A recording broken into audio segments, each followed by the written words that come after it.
Side 2 of Abbey Road. Is this the Beatles saying goodbye? Is this the Beatles reflecting on their present, on their past? There are so many, there's such a temptation, really, to read into the ending of the second side to the last album. Remember, again, I'm considering Abbey Road to be the end, because the album that follows, Let It Be, was most of it recorded earlier. So this I'm taking as the end, the second side. And as Ringo has said, there was never a moment when we said, okay, this is the last track for the last song, the last time we'll ever record together. There was still some hope, I think, when Abbey Road was finished, that the Beatles might maybe take some time off and reconvene after a period of time or whatever. After all, like I said, in January of 1970, they were still recording tracks that would end up on the Let It Be album. So we look at this second side, and remember the story was that the first side was put together as a sequence of songs, mostly to please John Lennon, and the second side was Paul having the opportunity to craft together a bunch of songs to create something like, if you've ever been to a musical, let's say a choir concert or something, where people do, where you may hear an arrangement where you hear a bunch of sort of favorite patriotic songs. This happens in the United States with choral groups all the time. There'll be 4 or 5 different songs that you're real familiar with, all sort of put together into one big arrangement like that. Well, that's a little bit the way the second side of Abbey Road goes. That is, you take a bunch of songs, you kind of put them together in a running order so they go into each other, but there's maybe a little bit more coherence to it than just a kind of collection of tunes put end to end like that, because things come back.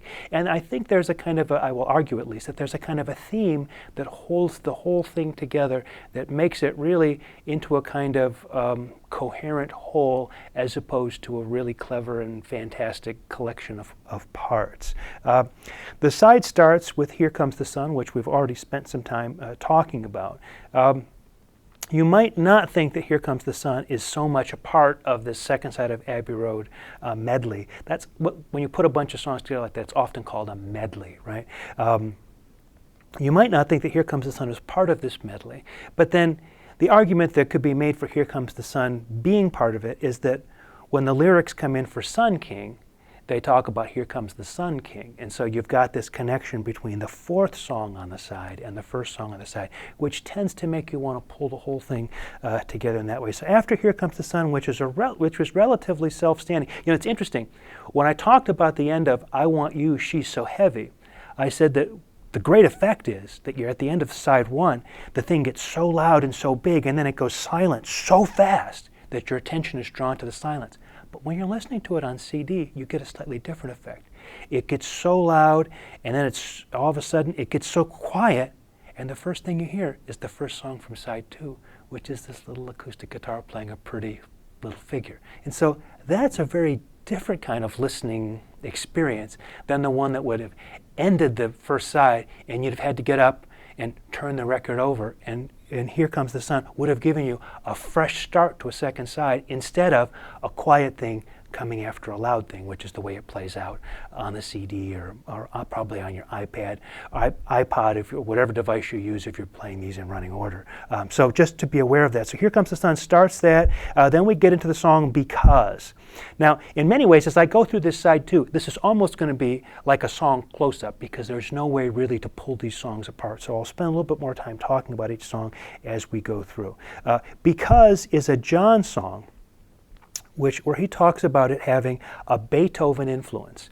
And people have tried to figure out exactly what he means, being as, John was a remarkably talented, naturally gifted musician, but, his understanding of classical music was not so complete or sophisticated. I mean, musically sophisticated, but understanding. And what he said is that Yoko was playing the Beethoven Moonlight Sonata. Now, there's a great movement of that involves these arpeggios, and he really liked the chord progression. And so what he said for years was Because was the Beethoven piece played backward. Well, if you actually take the chords from the Beethoven, work out what they are and play them backwards, it's not the chord to Because. But you get the idea is that he sort of took that kind of classical kind of sound and turned it into this 3-part vocal piece, which which is actually 9 voices because each of the guys doubles twice. So you have 3 Pauls, 3 Georges, and 3 Johns. If there was ever a time when the Beatles sounded like they were taking the vocals of the Beach Boys and putting them together with classical choral music, Because is that song. At the very end, after they've sung all the way through it,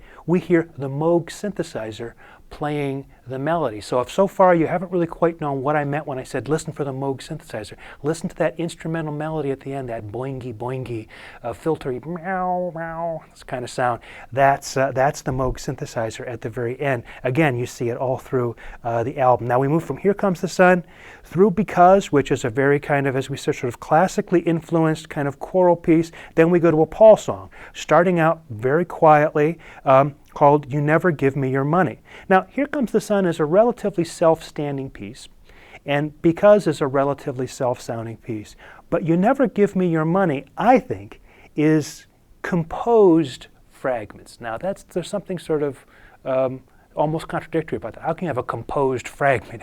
If something is a fragment, it means it's not finished being composed. How could you compose something to be an unfinished piece? Well, I think Paul had it in his mind that what he wanted to do was put together different fragments, so he wasn't going to finish a piece off. Sort of the way he had done with Sgt. Pepper, the Sgt. Pepper, first track on Sgt. Pepper going into With a Little Help from My Friends. You know, that first Sgt. Pepper, the Sgt. Pepper song at the beginning of that album is not really a complete song. It just sort of segues into With a Little Help from My Friends. And that's sort of what he's going for. So I would say You Never Give Me Your Money, which is an interesting kind of episodic form.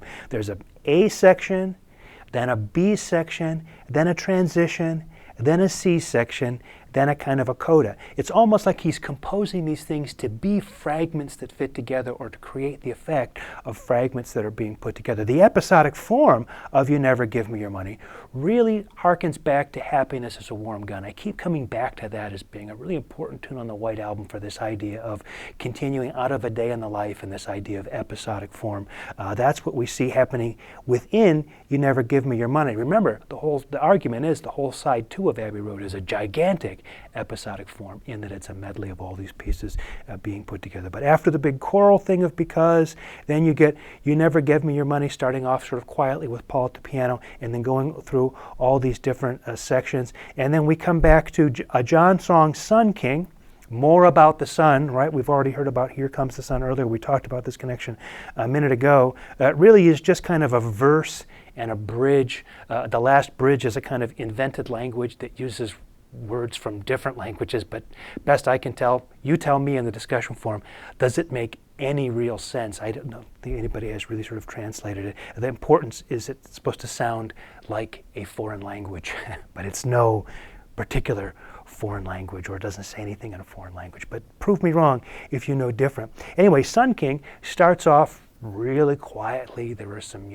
nature sounds, that kind of thing. Again, talk about the Beatles, sort of doing the Beach Boys thing, this gigantic choral vocal that they're doing here. Although in many ways, I would say this is a cross between Beach Boys maybe doing Good Vibrations or something like that, and maybe hearkening all the way back to the Beatles doing This Boy, or Yes It Is, their other kind of more sort of 3-part singing kind of vocal feature pieces. Of course, they did a lot more 3-part vocals. Nowhere Man is a fantastic example of them singing 3-part vocals. So this idea of really, on the album in which they're just about ready to break up, and in many ways they're at each other's throats, the vocal harmonies are never more lush and beautiful than they are in Abbey Road. And if there was ever a moment when the Beatles could rival the Beach Boys for pure vocal sound, it's on some of these tracks on Abbey Road. And Sun King is one of the real features. They're a very kind of mellow thing. So far, recapping how far we are thus far on the side, we've got Here Comes the Sun, then Because, big sort of classical choral thing. Then You Never Give Me Your Money, starts out quietly with Paul on the piano, but goes through a number of sort of episodic sections, and then goes into Sun King, which is a kind of fragment piece. It's got one verse, one bridge, invented language, very, very rich kind of vocal sounds there. And then they go into the John of the kind of sarcastic John of maybe Glass Onion or I Am the Walrus with the song Mean Mr. Mustard. Again, another fragment, just 2 verses of Mean Mr. Mustard. It does mention his sister Pam, so what follows on Mean Mr. Mustard is another John fragment called Polythene Pam. So you see John sort of doing Sun King, Mean Mr. Mustard, Polythene Pam, all of which are fragments that are sort of stitched together to create a relatively unified whole. When we come out of Polythene Pam, we come to Paul's She Came In Through the Bathroom Window. Now, in many ways, this is a fairly traditional kind of Paul song. It's a kind of AABA form. But since I think at this point, he's kind of composing fragments, he does an AABA form with an incomplete partial reprise. So it goes AABA, B, and where it would go back to A again, it breaks off. So it sort of becomes a kind of AABA fragment if you know what his previous technique has been with playing with AABA forms. So up to this point, we get Here Comes the Sun, Because, You Never Give Me Your Money, Sun King, Mean Mr. Mustard, Polythene Pam, She Came In Through the Bathroom Window, and then the song that is in many ways, I think, the money song that really reveals what's going on with the putting together of all these songs on this side. The song Golden Slumbers, In to Carry That Weight, and the end really sort of reveals it all. It starts out with Golden Slumbers. It quotes from an old Thomas Dekker text from 1603. That's interesting because we don't really have many Paul songs that use a found text. We've talked about George songs that use found text, the I Ching and the Tao Te Ching, and John's with the circus poster and with the newspaper and the psychedelic experience and Tomorrow Never Knows, but not so many Paul songs that have worked from a text. But here we have him, and maybe it's because what the lyrics talk about really sort of spoke to him. This one is extremely episodic in the sense that you get, it's almost like you have 3 songs, we can call them Song A, Song B, and Song C. So you get the verse from Song A, then the first chorus, the first kind of chorus that you have, then another verse from Song A, then another chorus, but now it's a different kind of chorus. It's a sort of chorus 2, and then you get an instrumental verse to what's going to end up being the next song, and then you get a sung verse to what's going to be the next song, and then a return of that second chorus that we saw before. Then you get a bit of an interlude. You get a verse from yet a third song, a C song, what we call the C song, and then you get Ringo's drum solo. Here we are, end of the album, end of the band. Ringo hasn't had a drum solo yet, so let's give him the drum solo, and Ringo gets the drum solo. That's followed then by a guitar passage, a passage of guitar solos that features all 3 Beatles, John, Paul, and John, Paul, and George, all taking solos in turn. So there's a moment where at the end of the group, at the end of this song, they say, okay guys, time to go out with a bang here. Ringo, here's your solo. Now we're all going to do guitar solos. After that section finishes, all of a sudden, there's a sudden change. We hear the little repeated chords, and then we hear about the end, and in the end, and the famous line that really is the last line on this thing. And the song ends with a big sort of majestic kind of chord progression that really gives it a big sort of happy smile symphonic kind of ending. Now, I'll just say, remember how many times we've come to the end of these serious Beatles statements and they've immediately defeated it with something that's humorous, right? So we get to the end of the White Album and they've got Good Night. We get to the end of Sgt. Pepper and we get that inner groove music After a Day in the Life, right? So we get to the end of the last thing, and what do we get after they've said goodbye? This is the end, all this big symphonic thing. We get Her Majesty, this little Paul fragment that clearly is almost like a drinking song that just sort of breaks off at the very end, right? And so there's this Beatle, we see again, even at the very end, this Beatle tendency to defeat the seriousness maybe of what they've said before. What's going on overall on this side too? I think what Paul is saying as he's trying to shape all this together is, maybe there was a way at one point to get back to what we usually were. His lyrics almost say this. But that's not going to happen. We have to resign ourselves to who we are, what we've done, and move forward. We'll carry the weight of having been the Beatles and done all that we've done, and maybe in some ways not taking it as far as we'd hoped to take it, or maybe there are disappointments, we'll carry that weight for a long time. But this is really the end. So boys, let's go out with a bang here, and let's go out big with a grand finale. And that pretty much to me is, here we've reached the point where Paul has done, as I tried to argue through the White Album and through the Get Back thing, he's done so much looking back, trying to recover that past of what they are. Finally, on the second side of Abbey Road, he says, you know, you just can't go back again. This is it. Thank you very much. It's been a pleasure. Let me leave you with a bit of philosophical advice about love in the world. And that's the way it goes. We might say, well, what does Sun King or Mean Mr. Mustard or Polythene Pam or Coming In Through the Bathroom Window have? These are all vignettes that's almost like kind of character sketches of the other guys in the group. You know, there's George with his Here Comes the Sun. There's, of course, the story about what's happening with their business and You Never Give Me Your Money. And there are the various aspects of John Lennon, the beautiful melodic John Lennon in Sun King, the kind of sarcastic John Lennon and Polythene in Mean Mr. Mustard, the more sort of pop-oriented John Lennon of Polythene Pam.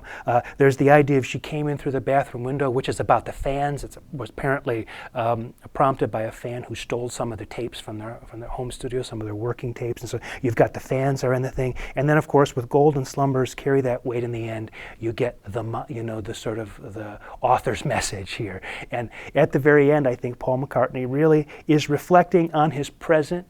He's reflecting on the band's past. He's offering a portrait of the group and the other members of the group.